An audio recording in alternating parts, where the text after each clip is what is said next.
तो पूरा दिन हो चुका है, मैंने कोई वीडियोस नहीं डाली है। तो एक छोटे से इंसिडेंट के ऊपर मैं एक वीडियो बना रहा हूँ।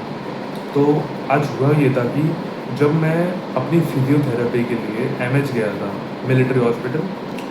तो वहाँ पे क्या होता है, लोग जो है जल्दी सुबह सुबह आने की कोशिश करते हैं, क्योंकि अगर वो जल्दी आ जाएंगे तो शायद उनका अगर जल्दी काम हो गया वो जल्दी निकल जाएंगे और वो लोग धूप से बच जाएंगे। और लोग अलग अलग व्हीकल से आ सकते हैं, कोई फोर व्हीलर से आता है वहाँ पे, तो मोटरसाइकिल से आते हैं, कुछ लोग पैदल आते हैं दूर दूर से, सिर्फ इसलिए क्योंकि उनके पास वो कार्ड नहीं होता है।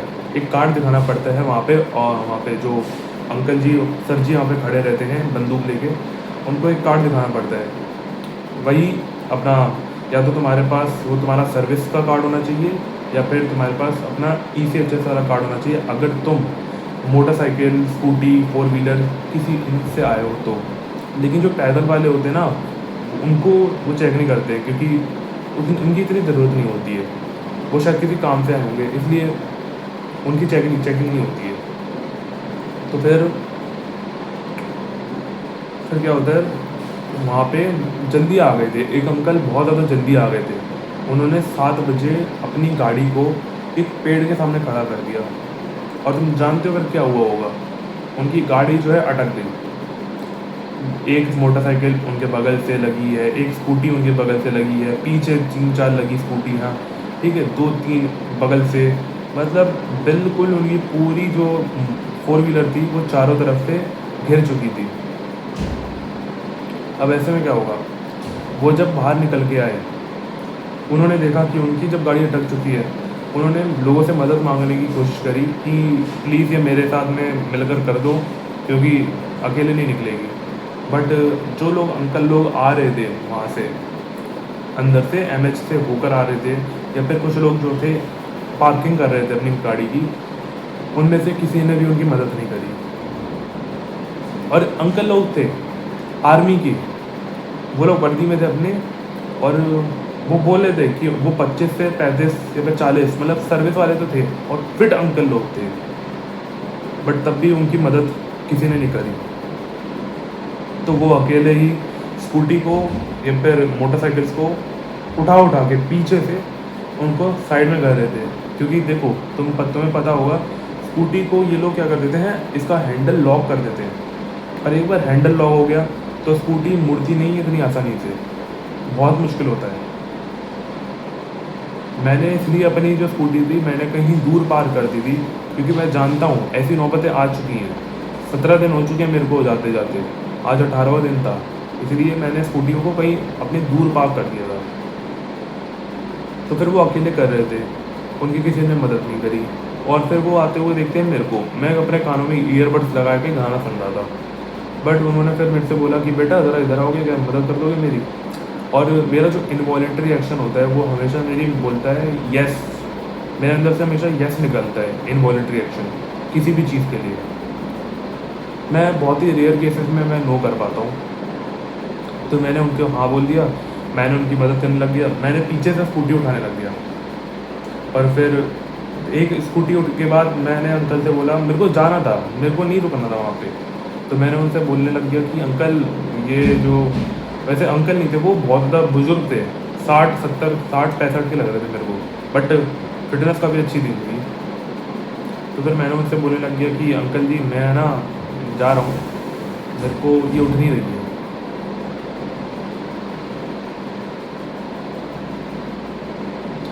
कोई ना कोई तो आके परेशान कर ही देता है। मैंने बस उनको बहाने देने लग गया बेसिकली। तो मैं उनको बहाने देने लग गया कि मेरे से उठ नहीं रही है, मेरे से तो अपनी स्कूटी भी नहीं उठती है, और जो सच है मेरे से अपनी स्कूटी भी नहीं उठती है।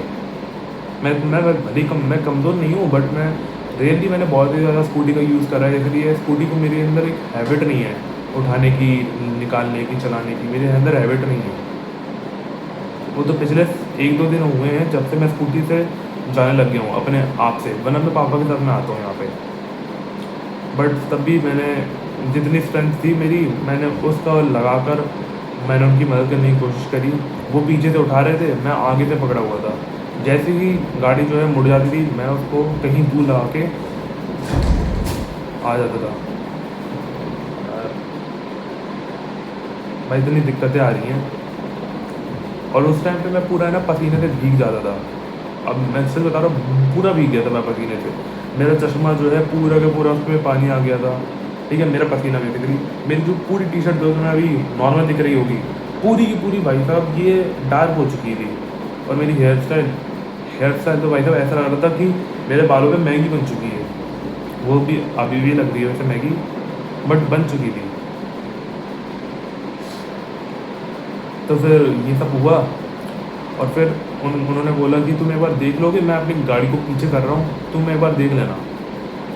उन्होंने मेरे से पहले मेरा नाम पूछा, जाने से पहले, गाड़ी में जाने से पहले मेरा नाम पूछा। और उन्होंने बोला कि कुछ तो माँ बाप ने तुम्हें सिखाया है, अलग से दिख ही जाता है वो कि कौन संस्कारी है, कौन अच्छा है, कौन नहीं है।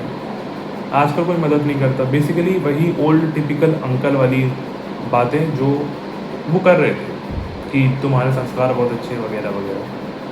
मैंने इतना ध्यान नहीं दिया। वो उन्होंने अपनी गाड़ी निकाली। देन मैंने अपनी स्कूटी पे जा रहा था। देन मैं स्कूटी पे चलाते चलाते मैं सोच रहा था, अंकल तुम जानते नहीं हो, ये मेरे माँ बाप की अपब्रिंगिंग नहीं है, ये मेरी ये मैंने खुद से अपने अंदर डेवलप करा है। और ये डेवलप भी नहीं करा है मैंने वो चीज़ें देखी हैं अपनी लाइफ में जो नहीं देखनी चाहिए थी मेरे को। मेरे माँ बाप तो भाई बहुत ज़्यादा गुस्से वाले हैं, उनको छोटी छोटी बातों पे गुस्सा आ जाता है। और मेरे माँ बाप के बीच में भी लड़ाई होती है। मेरे को मारा है, मेरी माँ भी पिटी है, मेरा भैया भी पिटा है। और पीटने वाला कौन है? मेरा बाप, वही है। तो तुम समझ ही सकते होगे। और कभी कभार ऐसी एक्सट्रीम सिचुएशंस भी आ गई हैं कि सुसाइड होने के चांसेस भी बने हैं। मेरे नहीं, किसी और के, उन दोनों में से किसी एक के।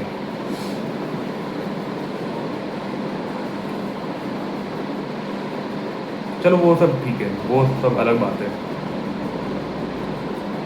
हाँ, तो ये मेरे माँ बाप का नेचर है। तो तुम्हें क्या लगता है मेरा नेचर भी वैसे ही होगा? मैंने बस अपने आप को मैंने सोचा कि इनकी तरह तो बिल्कुल नहीं बनना है, जो इन लोगों ने करा है, जो ये लोग करते हैं हमेशा। हमेशा नहीं, महीने में एक बार तो इनकी होनी ही होनी है। अभी जून हुआ है, इनकी हुई थी। जुलाई आएगा फिर से होगी, अगस्त आएगा फिर से होगी, होनी ही होनी है। बहुत ही रियली मैंने देखा कि 3 महीने के अंदर हुई नहीं है, बट चौथे महीने में हुई है। और ऐसा आज तक 1 साल नहीं गया है जब एक्सट्रीम वाली लड़ाई नहीं हुई है, जब इन लोगों ने बातें करना एक दूसरे से बंद कर दिया। एक महीने 2 महीने तक एक दूसरे से बातें नहीं करते थे। पापा बाहर से खाना खा के आ रहे हैं, और इनके लिए खाना बनाया जाता था, वो अलग बात है। तो मैं ये बोल रहा हूँ, ये जो मैंने उनकी मदद करी है ना, ये मेरे अंदर नहीं था, ये खुद से आया है। और उन्होंने क्या करा, इस बात की तारीफ़ करी, बट सिर्फ तारीफ़ करी है, बस ये एक तारीफ़ है। बाकी अब वो मेरे को कभी ज़िंदगी में नहीं मिलने वाले, ना ही मैं उनको कभी ज़िंदगी में मिलने वाला हूँ। और हम लोग क्या सोचने लग जाते हैं, हमने किसी की मदद क्या कर दी तो भगवान अब देखना बहुत ज़्यादा खुश हो जाएगा और हमें हमारा मन का कराएगा। मतलब हमारे जो भी मन में हमारी चीज़ें हैं, हमारी विशेष जो हैं, भगवान उनको पूरी कर देगा। जैसे कि मैं भी पहले जब मैं 10th क्लास में था, मैंने एक आंटी जी की मैंने मदद करी थी, क्योंकि वो बोरी उठा रही थी। मैंने बस अपनी साइकिल के पीछे वो बोरी रख के उनके घर तक पहुंचाई थी, और वो पीछे पीछे आ रही थी। मैंने बस ये कहा था, वो भी रात का टाइम था, और उस टाइम पे भी मेरे को घर ही जाना था कोचिंग से। तो मैंने उस टाइम पे सोचा था कि अब तो भाई मेरा जो सपना है, मतलब जो मेरी उस टाइम पे इच्छा थी, एक लड़की को मैं पसंद करता था, उस टाइम पे मेरी ये इच्छा थी कि भाई इससे किसी तरह भाई ये काश मेरी लाइफ में आ जाए। बट कुछ हुआ नहीं। हुआ तो था वैसे, कुछ आई तो थी, बट जितनी जल्दी आई उतनी जल्दी चली भी गई। और कुछ स्टार्ट होने से पहले ही एवरीथिंग ब्रोक अप, कुछ नहीं हुआ। भगवान से मैं बोलता था, भगवान मैंने मदद करी है, देख लेना, प्लीज़ मेरी नैया पार लगा दो, बट कुछ नहीं हुआ। इसलिए तुम्हारी लोग तारीफ़ ज़रूर कर देंगे एक पल के लिए, वो इंसान ही तुम्हारी तारीफ़ करेगा जिसकी तुमने उसमें मदद करी है। बट तुम अगर सोच के बैठो कि भगवान तुम्हें इसका फल देगा, तो कभी भी नहीं। ही is not gonna give you any what I can say any gifts or any आशीर्वाद type. He is not gonna give you any आशीर्वाद, क्योंकि हम क्या है, मैं जो हूँ ना, या फिर तुम जो ऐसा फील करते हो, हम भगवान के वो बच्चे हैं जो, वैसे तो मैं भगवान में कुछ मानता नहीं हूँ, I don't believe in God and all, but हाँ मैं सिर्फ तब मानता हूँ भगवान में जब मेरे को काम निकालवाना होता है अपना। तो मैं अपने आप को ही समझता हूँ कि मैं भगवान का वो बच्चा हूँ जो जिसकी कभी ज़रूरत नहीं थी इस धरती पे। मैं निकम्मा हूँ, निकम्मा बच्चा। अब मैं खुद के लिए नेगेटिव बातें नहीं कर रहा हूँ, मैं बस बोल रहा हूँ मैं गॉड का अनवांटेड चिल्ड्रन हूँ।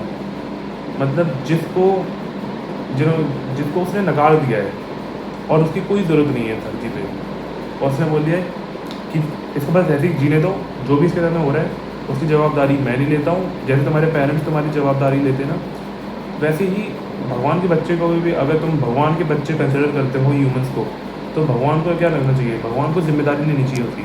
लेकिन मैं वो हूँ या फिर तुम वो हो जिसकी भगवान ने जिम्मेदारी लेना छोड़ दिया बिल्कुल। He is not gonna take any responsibility for you और फॉर मी, छोड़ के चला गया भगवान। तो क्या है, हमें धरती पे बेसिकली बोझ है इस एक, और धीरे धीरे करते करते ये सारे बोझ चले जाएंगे। इसलिए जियो भाई, खूब जियो, डरने का कोई फ़ायदा नहीं है। तो भगवान को ही नहीं अपनी पड़ी है, जिसने बनाया है उसको ही अपनी नहीं पड़ी है, तो क्या क्या मतलब है इस लाइफ का, कुछ मतलब नहीं है।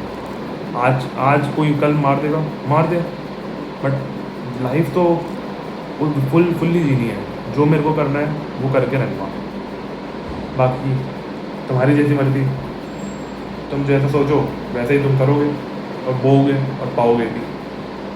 तब तक के लिए धन्यवाद, बाय बाय, लव यू।